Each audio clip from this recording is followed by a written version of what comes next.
شروع اللہ کے نام سے جو نہایت مہربان اور بے حد رحم والا ہے۔ ہم اس سے پہلے اس کی عبادت کیا کرتے تھے، بے شک وہ محسن اور مہربان ہے۔ تو آپ سمجھاتے رہیں، کیونکہ آپ اپنے رب کے فضل سے نہ تو کاہن ہیں نہ دیوانہ۔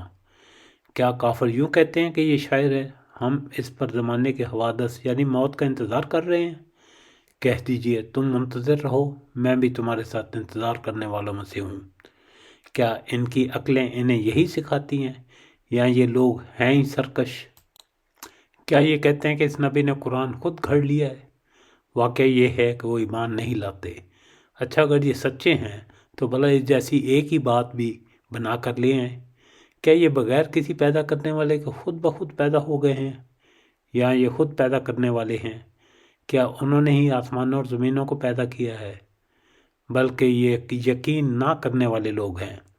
یا کیا ان کے پاس تیرے رب کے خزانے ہیں، یا ان خزانوں کے یہ دروغہ ہیں؟ کیا ان کے پاس کوئی سیڑھی ہے جس پر چڑھ کر سنتے ہیں؟ اگر ایسا ہے تو ان کا سننے والا کوئی روشن دلیل پیش کرے۔ کیا اللہ کی تو سب لڑکیاں ہیں اور تمہارے ہاں لڑکے ہیں؟ کیا تو ان سے کوئی اجرت طلب کرتا ہے کہ یہ اس کے تاوان سے بوجھل ہو رہے ہیں؟ کیا ان کے پاس علم غیب ہے جسے یہ لکھ لیتے ہیں؟ کیا یہ لوگ کوئی فریب کرنا چاہتے ہیں؟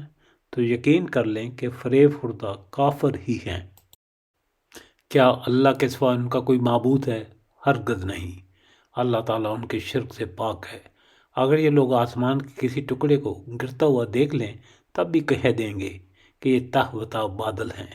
تو انہیں چھوڑ دے یہاں تک کہ انہیں اس دن سے سابقہ پڑے جس میں یہ بے ہوش کر دیے جائیں گے، جس دن ان کا مکر کچھ کام نہ دے گا اور نہ وہ مدد کیے جائیں گے۔ بے شک ظالموں کے لیے اس کے علاوہ اور عذاب بھی ہیں، لیکن ان لوگوں میں سے اکثر بے علم ہیں۔ تو اپنے رب کے حکم کے انتظار میں صبر سے کام لے، بے شک تو ہماری آنکھوں کے سامنے ہے۔ صبح کو جب تو اٹھے اپنے رب کی پاکی اور حمد بیان کر، اور رات کو بھی اس کی تسبیح پڑھ، اور ستاروں کے ڈوبتے وقت بھی۔ بسم اللہ اول وآخر۔ شکر الحمدللہ رب العالمین۔ اس کے ساتھ سورۃ طور کا ترجمہ اور ریکارڈنگ مکمل ہو گئی ہے۔ اللہ تعالی ہماری سعی قبول فرمائے، آمین ثم آمین۔ ہمیں اپنی دعاؤں میں یاد رکھیے گا۔ شکریہ، والسلام۔